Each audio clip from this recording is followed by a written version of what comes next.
sommes le 18 octobre. Aujourd'hui, le père fondateur de la Côte d'Ivoire moderne, Félix Houphouët-Boigny, aurait eu 109 ans s'il était encore en vie. Sa famille politique, le PDCI-RD, a décidé de marquer cette journée par une messe d'action de grâce.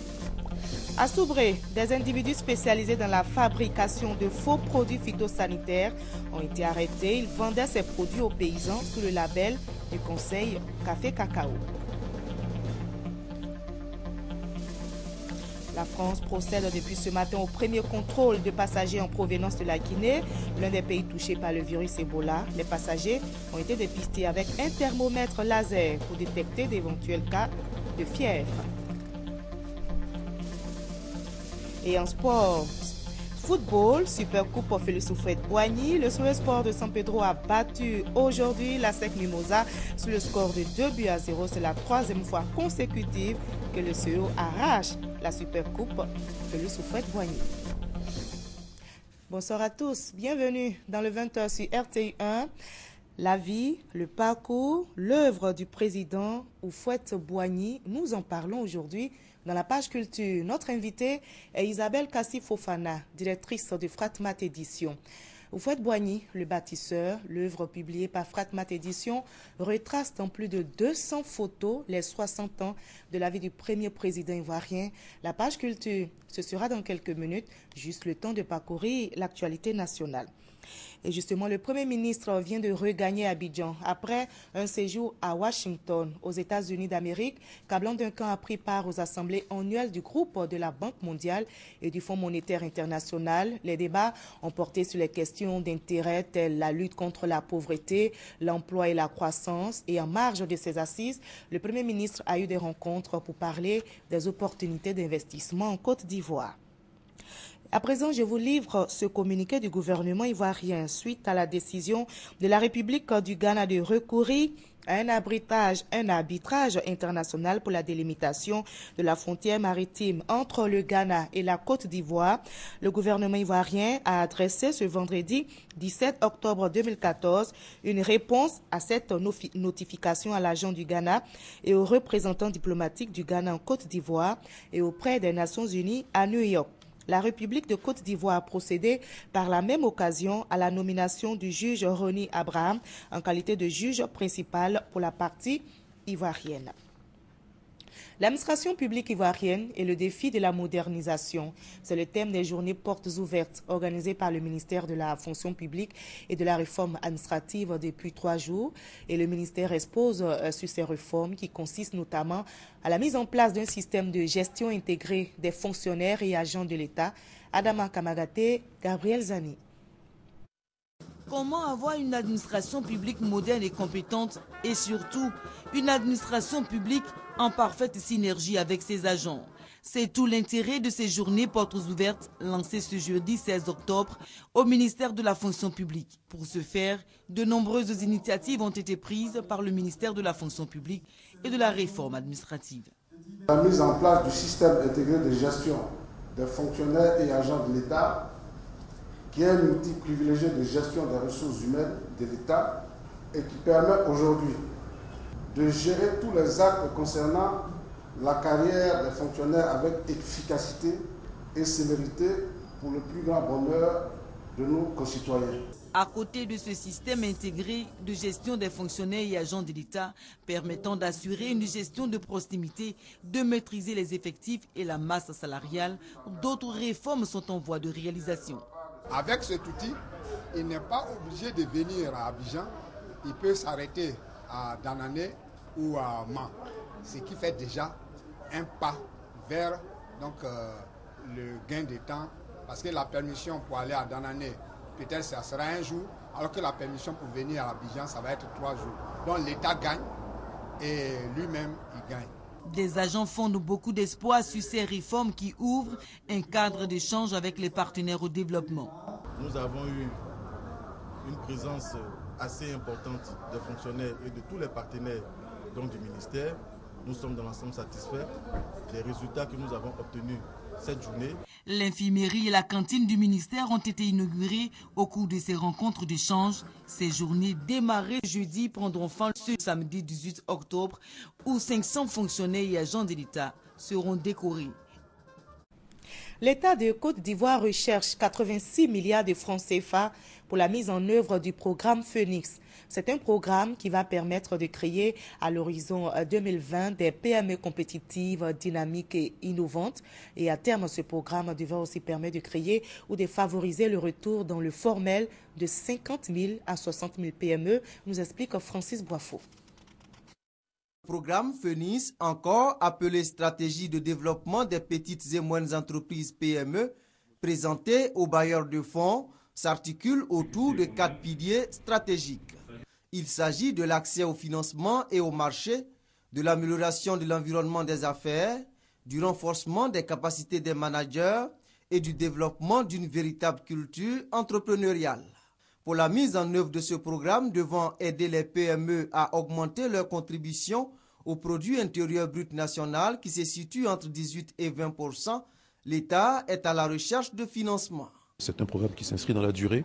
Donc aujourd'hui, qui a un budget de 86 milliards de francs CFA, mais c'est un budget indicatif, sachant bien que l'amélioration des conditions des PME est un programme continu, qui j'espère va se déployer sur les 5 prochaines années afin que l'on puisse se rapprocher de ce qui se passe dans les pays développés. Rendre les PME compétitives dans un environnement concurrentiel en Côte d'Ivoire, les banques nationales adhèrent au projet. Nous avons bien compris le message des autorités, donc nous nous inscrivons dans cette dynamique pour qu'au cours des mois à venir, le niveau du financement des banques commerciales ou PME-PMI continue de s'améliorer, mais avec l'implication de tous les acteurs.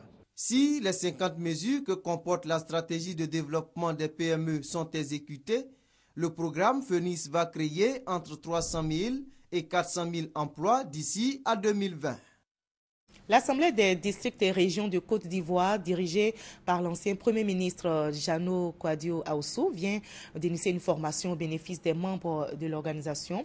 Et l'objectif est de leur permettre de s'approprier les nouvelles techniques internationales de négociation ou d'intervention des projets destinés au public. On en sait plus avec Francis Boifo. Procéder à des interventions destinées à influencer directement ou indirectement l'élaboration, l'application ou l'interprétation de mesures législatives, normes, règlements et plus généralement, toute intervention ou décision des pouvoirs publics, c'est faire du lobbying. Pour les élus locaux, le lobbying consiste par exemple à présenter, défendre et convaincre des partenaires, des bailleurs de fonds, à soutenir ou financer un projet lors des rencontres internationales. Un exercice difficile dans la mesure où l'activité de lobbyiste repose sur des critères. Compétence, avoir un réseau très puissant, être un homme discret, respecter le système de valeurs, avoir un degré de moralité inouï, un réseau au plan national, international et tenir compte du réseautage qu'on a dès la petite enfance. Les clubs services, les associations professionnelles, les associations internationales. C'est pour s'approprier les techniques du lobbying que l'Assemblée des districts et régions de Côte d'Ivoire a initié cette formation au bénéfice de ses membres. La RDCI est une nouvelle structure. Elle a un partenariat avec l'Association des régions françaises. Elle a intégré l'Association internationale des régions francophones. Et la semaine dernière, à Paris, elle a intégré l'Association des régions pour le climat. Et il est important que les présidents de régions et les cadres puissent véhiculer l'image positive des régions à l'extérieur. Par cette formation sur le lobbying, le président de l'Assemblée des districts et régions de Côte d'Ivoire, Jano Kwadio Aoussou, entend impulser un nouveau dynamisme au management des collectivités pour le bonheur des populations. Voilà, c'était la formation sur le lobbying, formation initiée au bénéfice des conseils régionaux. La RTI fait la promotion des fictions Made in Côte d'Ivoire. Et bien, pour développer la production, la diffusion et la distribution des fictions ivoiriennes et africaines, la direction générale a créé RTI Production et RTI Distribution. Mais comment se présente le label qualité RTI Production? Le directeur général, Amadou Bakayoko, nous donne ici une idée dans ce reportage de Serge Coléa.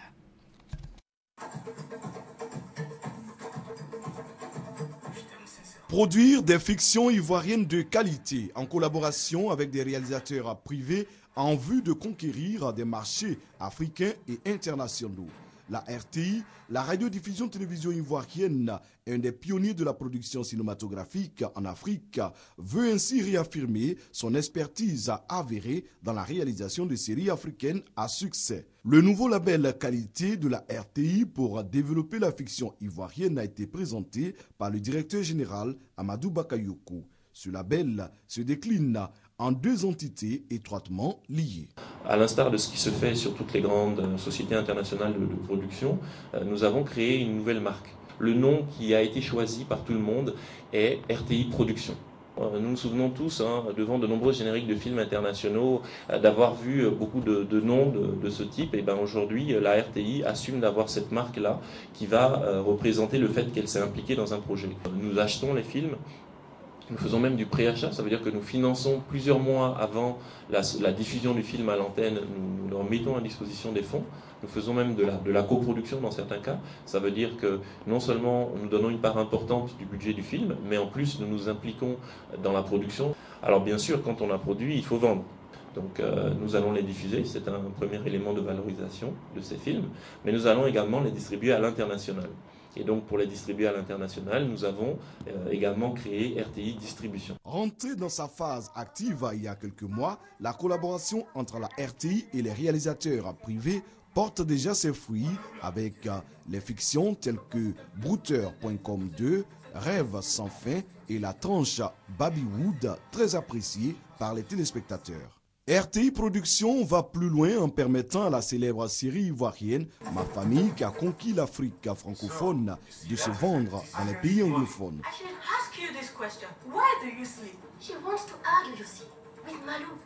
Dans ce vaste programme de valorisation des fictions made in Côte d'Ivoire, la direction générale de la RTI bénéficie du soutien des autorités ivoiriennes. Le directeur général a salué Afoussiata Bambalamine, ministre de la Communication, Maurice Kwakoubandaman, ministre de la Culture et de la Francophonie, et Ali Koulibaly, ministre de l'Intégration africaine et des Ivoiriens de l'étranger pour leur soutien constant.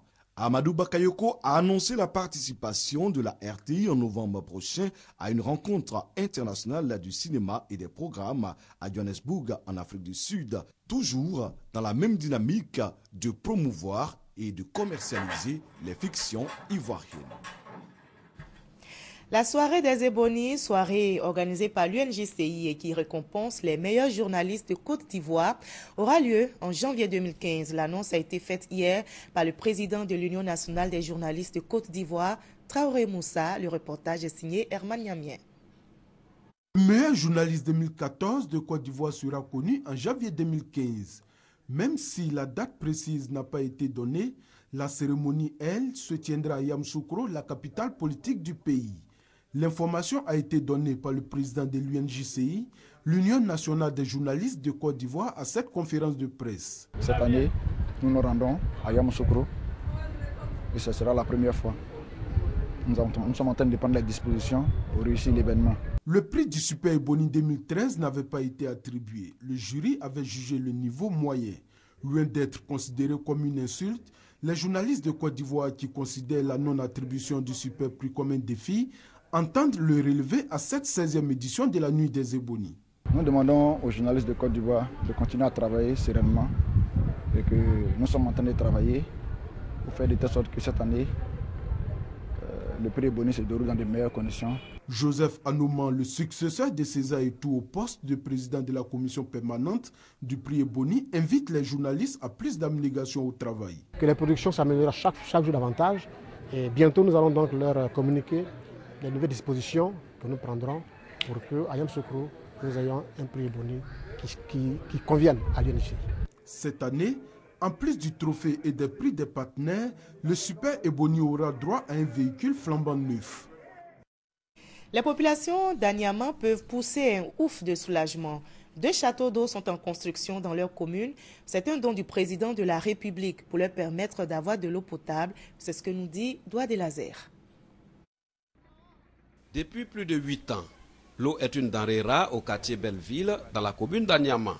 Il faut parcourir plus de 15 km de Belleville à Ndautré pour s'offrir ce liquide précieux. Bon, présentement, il n'y a pas l'eau dans le quartier. On est obligé de livrer l'eau pour aider notre maman qui sont à la maison. Bon, tu peux avoir 1000 francs, 1500, ça dépend. Ça m'arrange, mais je veux que ma famille sorte de cette misère. Après le bitume, le président de la République, Alassane Ouattara, offre à la population d'Anyama 2 châteaux d'eau de grande capacité, d'une production de plus de 5000 m3 par jour. Sur les chantiers, les travaux vont bon train, rassurent les maîtres d'ouvrage. Le tube que vous voyez derrière moi est entièrement réalisé et nous sommes en train de réaliser le cuvelage, c'est-à-dire la partie qui va contenir les 5000 m3 d'eau de capacité de ce réservoir. Nous travaillons la nuit, nous travaillons 7 jours sur 7, de façon à ce que l'eau arrive le plus rapidement possible dans chaque foyer. Plus de 5 millions de litres d'eau par jour pour alimenter des milliers de foyers à Anyama. Le maire de la commune ne peut que s'en réjouir. L'eau est source de vie. La construction de 2 châteaux est une grâce pour la population d'Anyama. À partir du 1er janvier, tout Anyama va applaudir pour remercier le président de la République. La fin des travaux est prévue pour le mois de décembre 2014, une période à laquelle la pénurie d'eau dans cette localité sera un lointain souvenir. Et nous prenons à présent la direction de Boundiali qui vient d'abriter les journées nationales de l'administration agricole. Comment se sont déroulées ces journées? Éléments de réponse avec nos confrères de RTI Boaki. Boundiali, chef-lieu de la région de la Bagoué, le monde agricole, le ministère, les structures spécialisées, les partenaires au développement, les producteurs lancent les journées de l'administration agricole délocalisée JAAD 2014, prévues sur 3 jours dans 3 régions, la Bagoué, le Tchologo et le Poro. Des journées qui permettront au ministre de l'Agriculture, Mamadou Sangafo Wakoulibaly, d'être à l'écoute du monde agricole de cette partie du pays. À Boundiali, pour la première journée, il s'est agi pour le ministère de l'Agriculture d'encourager les groupements agricoles en les récompensant. Ainsi, ce sont 50 hectares d'intrants, du matériel agricole et 1500 kits scolaires qui ont été remis. Montant du don, 43 millions de francs CFA. Les dons de ce jour constituent pour nous un grand soutien de nos activités agricoles. Monsieur le ministre, nous souhaiterons que les projets d'appui agricole s'étendent sur une durée minimale de 3 ans pour un véritable impact qui permettra aux bénéficiaires de pérenniser l'activité au lieu de demeurer dans une situation perpétuelle assistée. Le ministre de l'Agriculture, Mamadou Sangafo Wakoulibaly, a invité les producteurs de la Bagoué à travailler davantage pour garantir une sécurité alimentaire. Vous avez pris en des engagements qu'un homme a pris avec vous. Il s'appelle Alassane Ouattara. C'est pour cela que vous êtes mobilisés. Je voudrais en son nom et au nom du Premier ministre vous dire merci. Nous avons placé cette journée ici à Boundiali sous le signe de l'agriculture familiale. Et vous savez que l'agriculture familiale en Côte d'Ivoire occupe plus de 80% de la population agricole, ce qui représente de très gros avantages et permet de distribuer la richesse à un plus grand nombre de personnes, de producteurs. Nous avons livré le barrage de Bon. Ce barrage permettra, et tous les projets qui sont en train de créer plus de 1000 emplois pour vos enfants et pour vous-même. À Boundiali, la solidarité gouvernementale s'est ressentie avec le soutien du ministre Kandia Kamara à son homologue de l'agriculture. Nous nous rendons à Soubré, où des individus spécialisés dans la fabrication de faux produits phytosanitaires ont été arrêtés. Ils vendaient ces produits aux paysans sous le label du conseil Café Cacao. Le récit de Jeanne Atoubé. Combien de victimes innocentes peut-on dénombrer aujourd'hui dans le milieu de la cacaoculture dans la région de Soubré? Difficile de donner un chiffre exact. Tout est parti d'une perquisition au domicile de Kissi Kwadjo Blaise, où les policiers, grâce à un informateur, ont découvert et mis la main sur 8 cartons contenant chacun 12 boîtes de produits phytosanitaires qu'ils s'apprêtaient à évacuer sur le marché. Selon ses propres aveux, ils fabriquaient à domicile de faux produits, des pesticides et des fongicides ne contenant aucune matière active et nocifs pour les plants de cacao qui le coulaient tranquillement sur le marché, sous le label Conseil Café Cacao. Difficile à première vue de distinguer ces produits phytosanitaires contrefaits des vrais produits distribués par le Conseil Café Cacao à chaque campagne. La structure, à travers la délégation régionale de Soubré, a aussitôt porté plainte pour utilisation frauduleuse de son image, faux et usage de faux, et vente de produits phytosanitaires non homologués. Sylvie Seydou, délégué régional du Conseil Café Cacao de Soubré, révèle que 120 000 hectares de produits phytosanitaires ont été distribués cette année au bénéfice de 60 000 producteurs pour un effectif total de 800 000 postulants. Vu la cherté de ces produits, dont l'utilisation participe de la qualité de la fève de cacao, beaucoup de producteurs s'en procurent sur le marché à moindre coût, pensant faire une bonne affaire, hélas. Le réseau africain pour la communication environnementale apporte son appui au ministère des Eaux et Forêts dans la lutte contre la déforestation. Ce réseau propose de mettre en place une stratégie en vue de susciter l'adhésion des populations au programme mis en place par le ministère, nous explique Serge Goléa.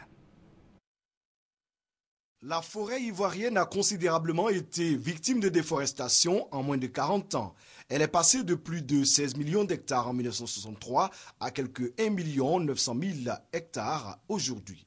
Le rythme accéléré de destruction des forêts ivoiriennes a atteint une moyenne d'environ 200 000 hectares par an.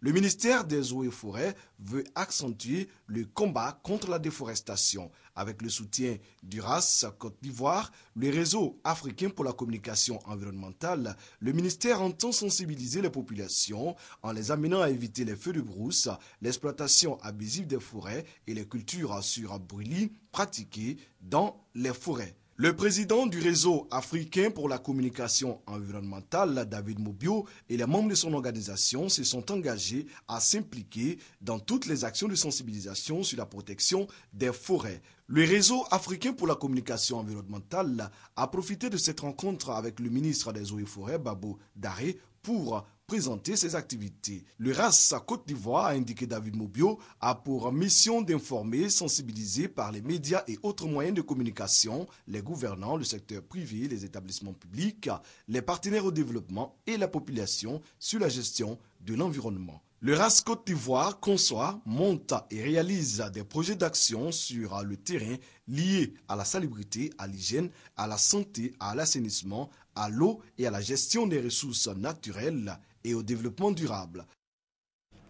Une chefferie promotrice immobilière, c'est une première. La chefferie est issue du village Akoué-Guémé de Benjerville et elle va construire 750 logements sociaux. 180 sont en construction. On en sait plus avec Mamadou Kwasi. D'ici à quelques années, ce terrain nu de 20 hectares laissera place à près de 750 logements. Une opération immobilière baptisée Yamadan du village Akoué-Guémé de Benjerville. La cérémonie de pose de la première pierre des 180 logements s'est déroulée sur fond de défis pour la génération Yigbo. Car c'est la toute première fois qu'un village transforme un patrimoine foncier en un patrimoine immobilier, faisant ainsi de lui le promoteur de l'opération. Pour la première tranche déjà, il y aura 183 logements. Nous pensons à 249 logements dans la seconde tranche et la troisième tranche suivra. Tout un village promoteur immobilier, un exemple de développement local salué par le préfet des régions. Il souhaite que tous les villages de la Côte d'Ivoire s'en inspirent. Le village devient désormais une entité administrative à part entière. Le développement commence donc désormais à se concevoir dans le village. Vous constituez un projet pilote pour l'ensemble des autres villages. Les têtes couronnées du village Akoué-Guémé de Benjerville promettent battre ciel et terre pour réaliser ce rêve audacieux. Elles n'entendent plus que l'arrêté de concession définitive pour donner vie à leur projet. Cette assurance leur a été donnée par le représentant du ministre de la Construction, du Logement, de l'Assainissement et de l'Urbanisme, parrain de la cérémonie. Et en politique, le gouverneur du district d'Abidjan était en visite à Songon. Robert Begré-Mabé était en campagne de sensibilisation. Il a invité les populations à soutenir l'appel à la candidature unique du président Alassane Ouattara en 2015. Léon Brou pour le reportage. Robert Begré-Mabé à Songon, non en qualité de gouverneur du district autonome d'Abidjan, mais en tant qu'émissaire du président de son parti, le PDCI-RDA. Objectif, expliquer le sens de l'appel de Daoukro lancé par Henri Konan Bédié. L'envoyé du parti sexagénaire indique que la candidature unique du président Alassane Ouattara ou RHDP est la condition sine qua non de la stabilité, la paix et le développement. Et d'ajouter qu'Henri Konan Bédié a vu juste en demandant de le soutenir car le chef de l'État, à travers ses actions et initiatives de développement, se révèle digne successeur de feu le président Félix Houphouët-Boigny, bâtisseur de la Côte d'Ivoire moderne. La vision du président Henri Konan Bédié voudrait s'inscrire dans une perspective de paix et surtout de permettre qu'on fasse l'essentiel de ce que les Ivoiriens attendent, c'est-à-dire l'emploi, la santé, l'éducation, le logement, la sécurité et la cohésion sociale. Message bien perçu par les militants et sympathisants du PDCI-RDA de Songon, il s'engage à soutenir le président Alassane Ouattara et son aîné Henri Konan Bédié. Voilà, c'était la campagne de sensibilisation de Robert Begré-Mambé en tant qu'émissaire du PDCI-RDA à Songon. Nous sommes le 18 octobre aujourd'hui et le père fondateur de la Côte d'Ivoire moderne, Félix Houphouët-Boigny, né le 18 octobre 1905, aurait eu 109 ans s'il était encore en vie. Sa famille politique, le PDCI-RDA, a décidé de marquer cette journée du 18 octobre. Une messe d'action des grâces a été organisée à l'église Saint-Jean de Cocody et le président du PDCI-RDA, Henri Konan Bédié, a appelé à la paix et à la réconciliation de tous les Ivoiriens, nous explique Léon Brou.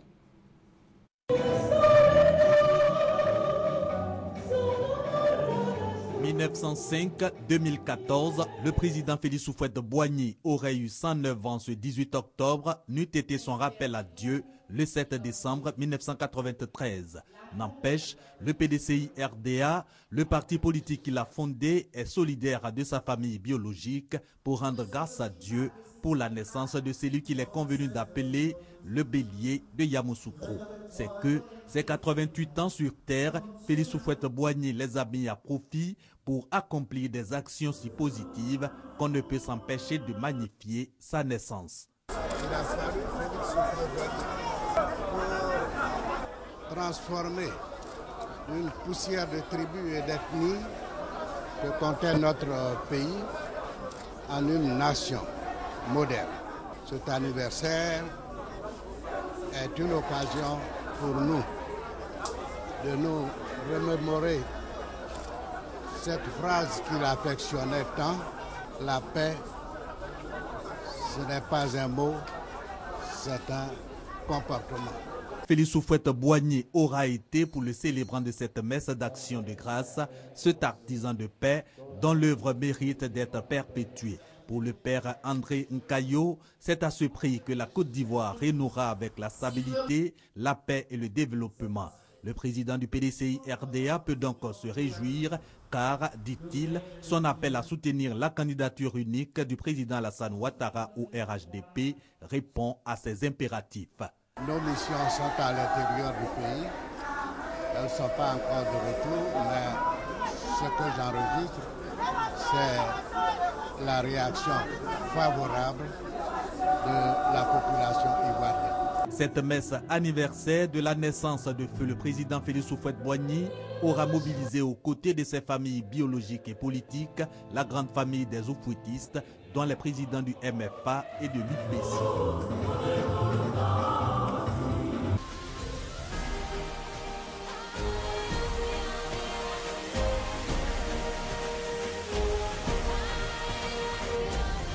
Voilà, père fondateur de la Côte d'Ivoire moderne, Félix Houphouët-Boigny aurait soufflé aujourd'hui ses 109 ans, donc ses 109 bougies, si la mort ne l'avait pas arraché à l'affection du peuple ivoirien ce 7 décembre 1993. Bâtisseur de la Côte d'Ivoire, Félix Houphouët-Boigny est né, vous l'avez entendu, le 18 octobre 1905. Sa vie, son parcours, son œuvre, nous en parlons aujourd'hui dans la page culture avec notre invitée Isabelle Kassi-Fofana, directrice de Fratmat Édition. Houphouët-Boigny, le bâtisseur, c'est une œuvre que vous venez de publier et donc qui est publiée par Fratmat Édition. Bonsoir Isabelle. Bonsoir Marie-Laure. Bonsoir. Alors, vous avez donc retracé les 60 ans de la vie d'Houphouët, 60 ans racontés dans plus de 200 photos. Tout à fait. Qu'est-ce qui vous a motivé? Écoutez, il faut que je rappelle que c'est à l'occasion de l'exposition photo organisée par le groupe Fraternité Matin avec à sa tête le directeur général, le 7 décembre 2013, à la Fondation Félix Houphouët-Boigny, on a organisé donc une exposition photo pour mettre en lumière l'homme, Félix Houphouët-Boigny, l'homme d'État, le chef d'État, le bâtisseur. Et à la suite de cette exposition photo, le directeur général a souhaité qu'on pérennise. Le directeur général de Fraternité Matin, voilà, excusez-moi, M. Venance Conan, qui est lui-même écrivain. Il a souhaité qu'on pérennise cette exposition photo à travers, d'où la naissance, l'édition de ce beau livre. D'accord, et nous allons suivre ensemble justement le résumé de ce livre que vous qualifiez de beau, justement, qui retrace la vie d'Houphouët-Boigny à travers des photos. Nous allons suivre cet élément et poursuivre la discussion. Houphouët le bâtisseur, un livre photo de Fraternité Matin à l'occasion de la commémoration des 20 ans de feu Félix Houphouët-Boigny à Yamoussoukro du 7 décembre 2013 au 7 avril 2014. Des images fortes, des instants historiques immortalisés par les objectifs réunis dans un bouquet. Houphouët le bâtisseur retrace le parcours du père de l'indépendance, sa vie familiale, syndicale, politique et ses grandes réalisations jusqu'à son décès le 7 décembre 1993. Cette œuvre de 182 pages en images noires replonge le visiteur dans une nostalgie profonde et un regret du bonheur perdu depuis le décès du bélier de Yamoussoukro. Édité par Fratmat Édition, exposition Houphouët-Boigny le bâtisseur est tiré en format A4 et comprend 4 parties. L'ascension politique, le bâtisseur, la fin du règne avec sa mort et la visite de l'exposition par les autorités ivoiriennes. La Côte d'Ivoire a connu une série de crises après le décès de son père fondateur, ce qui a assombri l'environnement politique et divers secteurs d'activité. Le redécollage ne peut se faire sans regarder dans le rétroviseur pour s'inspirer des idées, des actions positives du grand bâtisseur. De nombreux écrits existent sur la vie de ce grand homme. Cependant, Fraternité Matin estime que l'iconographie pourrait faire comprendre les grands moments de la vie de Félix Houphouët-Boigny, le bâtisseur. Voilà Isabelle Kassi, vous avez démontré à travers des photos la vie d'Houphouët-Boigny, grand bâtisseur. Maintenant, vous allez le démontrer en parole, donc avec des mots. D'accord. Permettez-moi, à ce stade de mon propos, de remercier un homme pour sa contribution inestimable. Je veux parler de M. Michel Bouty, qui a mis à disposition du groupe Fraternité Matin ce fonds photographique de Louis Normand, qui était le photographe de Félix Houphouët-Boigny de 1953 à 1983. À cela s'ajoute également le fonds photographique de Fraternité Matin, qui est immense. Houphouët-Boigny, le bâtisseur, on ne pouvait pas dire autre chose. Quand on parle du miracle ivoirien, il a fallu un bâtisseur du nom de Félix Houphouët-Boigny. Houphouët-Boigny, le bâtisseur, parce que pratiquement la quasi-totalité des infrastructures que l'on voit en ce moment en Côte d'Ivoire, c'est vrai que la Côte d'Ivoire est en chantier, et c'est une bonne chose, mais la quasi-totalité des infrastructures, on peut en citer. On peut les citer, oui, avec plaisir. Par exemple, le pont Félix Houphouët-Boigny, inauguré en 1958, le pont Charles de Gaulle en 1967. Et on le voit, mais il y a des voilà, on le voit à travers des images fortes. L'aéroport Félix Houphouët-Boigny, il y a tellement de choses à dire. Les tours administratives dans les années 70. Il y a tellement de choses à dire. Il a porté sur les fonds baptismaux ce pays, les barrages hydroélectriques à Yambé 1, à Yambé 2, le réseau routier, que ce soit à Abidjan comme à l'intérieur du pays, les grands axes routiers, c'est vraiment à la sont plusieurs infrastructures construites, exactement, comme vous l'avez aussi indiqué tantôt, et le succès économique basé sur l'agriculture. Houphouët-Boigny, le même paysan qui promouvait aussi l'agriculture. Exactement. Et moi, je me souviens, j'étais pas née, mais je me souviens à travers les recherches qu'en 1965, il a prononcé le 13 mars 1965 un célèbre discours à Yamoussoukro. Il a dit ceci à ses frères et aux populations ivoiriennes. Il a dit: ouvrez les yeux et vous verrez les richesses sur lesquelles nous dormons pauvres. Et après, dès cet instant, il a pris son bâton de pèlerin et il a sillonné les régions de Côte d'Ivoire. Il a exhorté les populations à s'approprier l'agriculture en fonction évidemment des spécificités de ces différentes régions. Voilà, ce grand bâtisseur-là, en plus, il a permis que les Ivoiriens soient formés et bien formés. À l'époque, l'école, en tout cas pendant une bonne période, l'école ivoirienne était gratuite. Il y a eu aussi qu'il a eu à former les cadres en leur octroyant des bourses d'études pour aller se former à l'extérieur. Il a bâti, il a construit aussi de grandes écoles. Justement, voilà. On voit au niveau de Yamoussoukro aujourd'hui. Exactement, et un peu partout. Aujourd'hui, l'INPHB Exactement, qui fait la fierté. Justement, Houphouët-Boigny était aussi un génie politique qui a marqué son temps. Ah oui, Houphouët-Boigny, l'homme politique. Vous savez, quand on regarde le parcours politique, l'ascension politique de Félix Houphouët-Boigny, on se dit que c'était un homme qui était né pour diriger. Il y a des hommes comme ça qui sont nés pour diriger, et Houphouët-Boigny en était un. Alors, médecin, planteur, il a créé le syndicat agricole africain en 1944. Puis, ce syndicat agricole africain va devenir le PDCI à l'Étoile du Sud en 1946. Par ailleurs, il va être promu président du Rassemblement démocratique africain à Bamako. Ensuite, on va parler maintenant du PDCI RDA. Il sera député de l'Assemblée constituante française. Il a eu un parcours. Quand on regarde la vie d'Houphouët-Boigny, quelles leçons on peut tirer de cette vie politique aujourd'hui pour nous servir d'exemple? Bien, je pense qu'il a bâti ce pays en pensant à la paix. La paix était véritablement le leitmotiv de l'action politique de Félix Houphouët-Boigny. Moi, je pense que c'est ce qu'on peut retenir. Et là, moi, j'ai été bercée dans mon enfance par cette célèbre phrase que le président Henri Konan Bédié vient de prononcer. La paix, ce n'est pas un mot, c'est un comportement. Et vraiment, je pense qu'il a magnifié la paix. Oui, et donc l'image qu'on retient de lui, c'est un homme de paix. Il a même créé en 1989 un prix. Oui, tout à fait. Et je peux dire que porte aujourd'hui son nom, il a matérialisé cette quête, cette recherche inlassable de la paix à travers trois grandes actions, 3 œuvres. Il y a eu d'abord la basilique Notre-Dame de la Paix. Il aurait pu l'appeler autrement. Il démontre qu'il est un homme de foi. Mais... Exactement. Il y a eu aussi donc la fondation Félix Houphouët-Boigny pour la recherche de la paix. Et puis, justement, vous avez parlé de ce prix voilà, pour la recherche de la paix décerné par l'UNESCO. Le prix Houphouët-Boigny pour la recherche de la paix, un prix parrainé par l'UNESCO. Voilà. Et donc, vous l'avez déjà dit, Houphouët-Boigny était aussi un homme de foi. Oui. Et qui manifestait aussi des œuvres de charité. Tout à fait. En Côte d'Ivoire comme à l'extérieur. Tout à fait. Houphouët-Boigny était un homme de foi, c'était un chrétien. Il a été chrétien, fait chrétien. Mais il ne faisait pas de différence. Mais il ne faisait pas de différence. À Bingerville, par le révérend père Gorju, mais il ne faisait pas de différence. Il n'y avait pas de cloison. Il a construit de nombreuses mosquées, de nombreux temples religieux, des cathédrales, et puis la célèbre basilique qui fait la fierté de tous les Ivoiriens. Et sous Houphouët-Boigny, Jean-Paul II même est venu en Côte d'Ivoire. Tout à fait, tout à fait. Alors, Isabelle Kassi, s'il était encore en vie, il aurait eu 109 ans aujourd'hui. Vous avez décidé de raconter sa vie à travers des photos, 60 ans de la vie d'Houphouët-Boigny. Oui. Quelles leçons on peut tirer pour la jeune génération, c'est-à-dire la génération présente et la génération future, de cette vie d'Houphouët-Boigny? Vous me permettez de rappeler un peu ce que le président de la République, son Excellence Alassane Ouattara, a eu à dire lors de l'exposition, lors de son allocution à Yamoussoukro, au moment du vernissage, donc de l'inauguration de l'exposition photo. Il a dit ceci de très fort.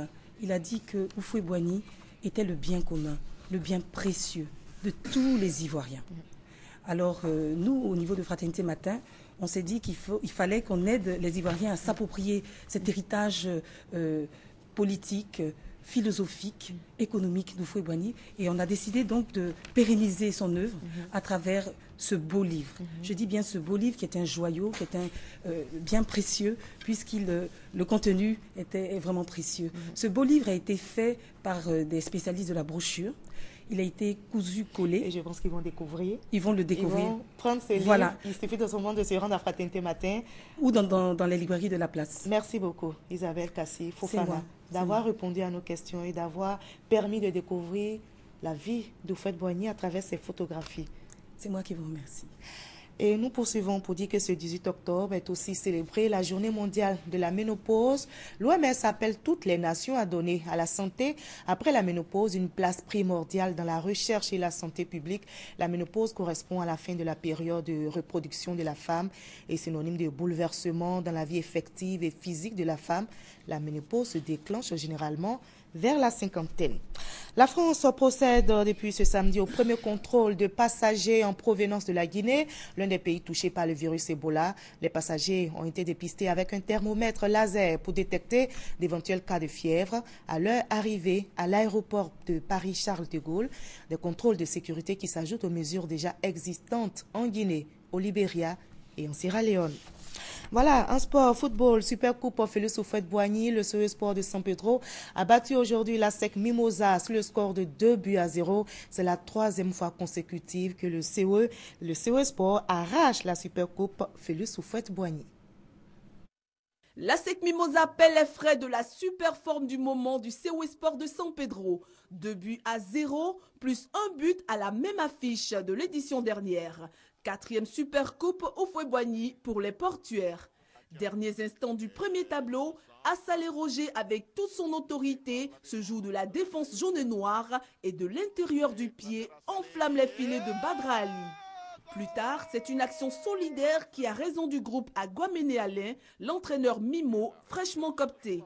Mansou Kwaku au départ d'une contre-attaque, centre de Kwao Cédric et but de Aka E6, comme à l'école. Le CE Sport de San Pedro plie le match et montre un visage confiant avant la grand-messe en Coupe de la Confédération africaine face au géant Al-Ahly d'Égypte en décembre prochain. Et je rappelle que ce 18 octobre, le père fondateur de la Côte d'Ivoire moderne, Félix Houphouët-Boigny, né le 18 octobre 1905, aurait 109 ans s'il était encore en vie. Sa famille politique, comme vous le voyez, le PDCI RDA, a décidé de marquer cette journée du 18 octobre. Une messe d'action de grâce a été organisée à l'église Saint-Jean de Cocody en mémoire du bâtisseur de la nation ivoirienne. Merci à vous tous de votre aimable attention. Ce journal a été préparé par l'ensemble de la rédaction et supervisé par David Mobio. Merci à la technique, à la réalisation pilotée par Ricardo Somon et merci à vous de nous avoir suivis.